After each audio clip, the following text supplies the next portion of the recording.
Who took my breast milk? Was what I heard a moment after I had just taken a big swig of this coffee, and I thought there was maybe something strange about the milk. Yeah, and I was trying so hard to be conscientious and everything, you know. I've been traveling for a few hours and I arrived, and there were a whole bunch of people, and I go into the kitchen to make myself a cup of coffee, and there's a unopened 2 liter of milk and a small little 1 liter of milk with just enough at the bottom. And bear in mind, there were people already here at the thing that I was at. This happened years ago, and I thought, okay, well, don't be a dick. Use the little bit of milk. Don't open the 2 liter unnecessarily. I thought, no, this milk acted a bit weird, but okay, who knows? It's kind of a little sweet or a little almost bluish.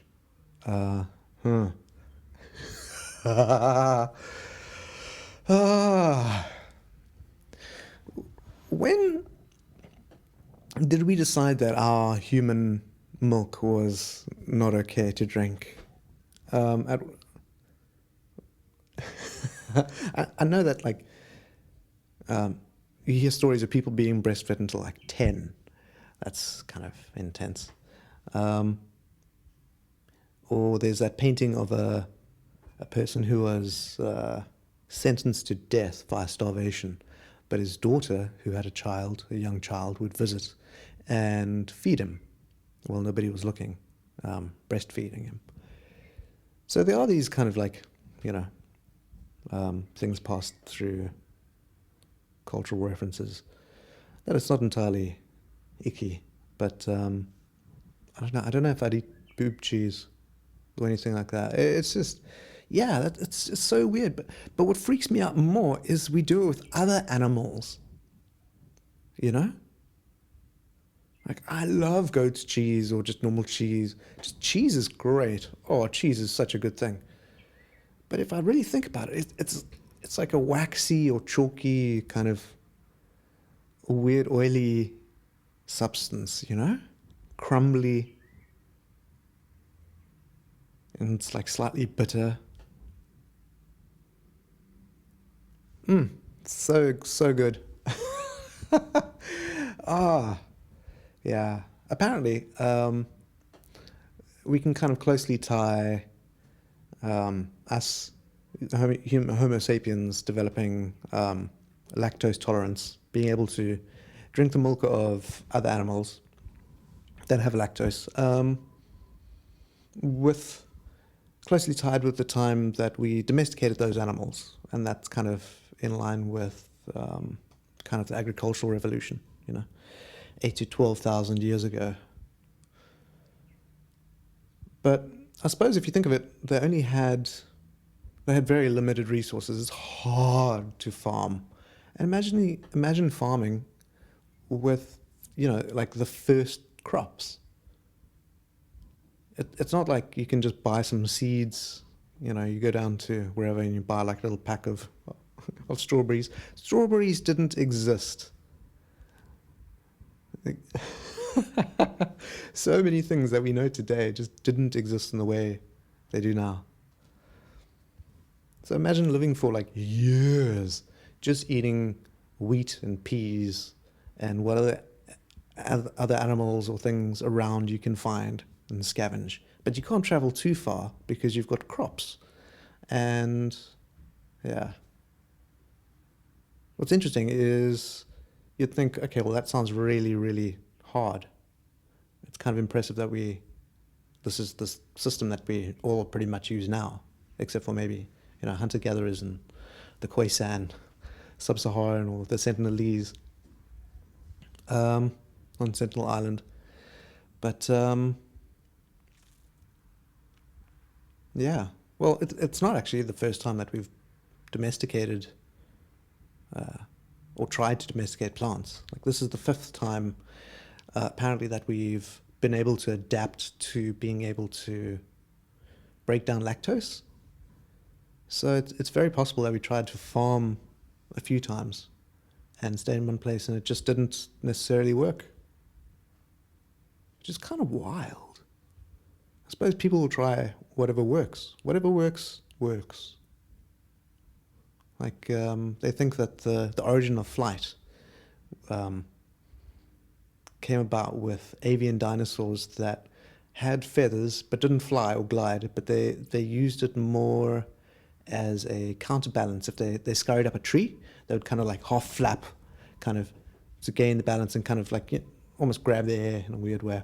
And over time, that kind of developed into gliding and being able to flap and fly. Just kind of wild. Whatever works, works.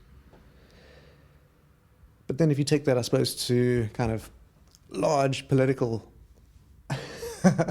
landscapes, you know, like nothing really stops billionaires going out and sitting on the moon and claiming all the resources for themselves because nothing can stop them.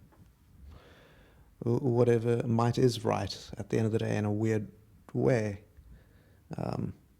It's only when, I suppose, there is that might that can protect the rights of the lesser or the minority, or lesser sounds, no, lesser of power, that we can have kind of more of this kind of equality that we now have. Even though I suppose if you look at the news, it really doesn't seem that way. But I suppose the news isn't incentivized to show us accuracy. They're incentivized to show us the exceptional, the things that are the exception, the things that'll stand out, that'll make us worry, that'll make us tune in tomorrow. Is the murderer in your neighborhood? Here's a clue. Tune in later. And now to the weather. Yeah. It's weird how some things are just so, well, okay, awkwardness happens with the same people over and over. Like, please just mark your fluids if you're going to be traveling with them, and they can easily be, because I don't want to consume your bodily fluids, people. Nobody wants that. Or maybe some people do. Hey, you can get paid a lot. You could retire young. Or I don't know. But breast milk is such a clinical word, although it's not too clinical. Like, you kind of have like a mammary, expression that sounds a bit more, I suppose, technical. It's a good, breast milk. It's a good midpoint between mammary expression and nipple nectar. That's probably as far as you can take it without it getting kind of super crass. And it's kind of cutesy. Like, I wouldn't mind being on a plate and like, boom. Sorry, could I please have a little bit of nipple nectar? If 2%, if you have, please. Yes, sure, sir. But if you do that, you'd get on some list now, obviously. So my question is, what would we have to go through culturally for it to be acceptable to ask somebody for nipple nectar? You'd probably have to desexualize women's nipples. Men's nipples are, my first thought was desexualize nipples, but men's nipples, there's very little sexual about them. Unless, I suppose, if you are attracted to them, and I'm sure some people probably are. But yeah, it's probably a small subset. It's probably fair to say that females' nipples are more sexualized than men's. I think that's fair to say, no? Let me know. But, it's all about, I suppose, what's culturally allowed.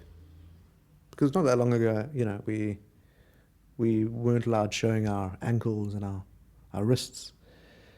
And now we brazenly go up to the elbows and knees, You can see people's belly buttons. It's weird to think that the belly button is kind of like the original mouth. In a weird way. That's where you get your nutrition from. And before you were born, your heart actually worked in a different way, because it obviously wasn't getting oxygenated blood from your lungs, so it didn't need to do that. So after you're born, the little shortcut that the blood normally takes, there's a little hole that closes up. But sometimes it doesn't close up, and that's why you sometimes hear about people having still like a hole in their heart. And apparently that's because of that. Anyway, that was episode 25 of the Barely Normal podcast. And I suppose I still am your host, Luke. I hope you have a wonderful day. And love you lots. Bye.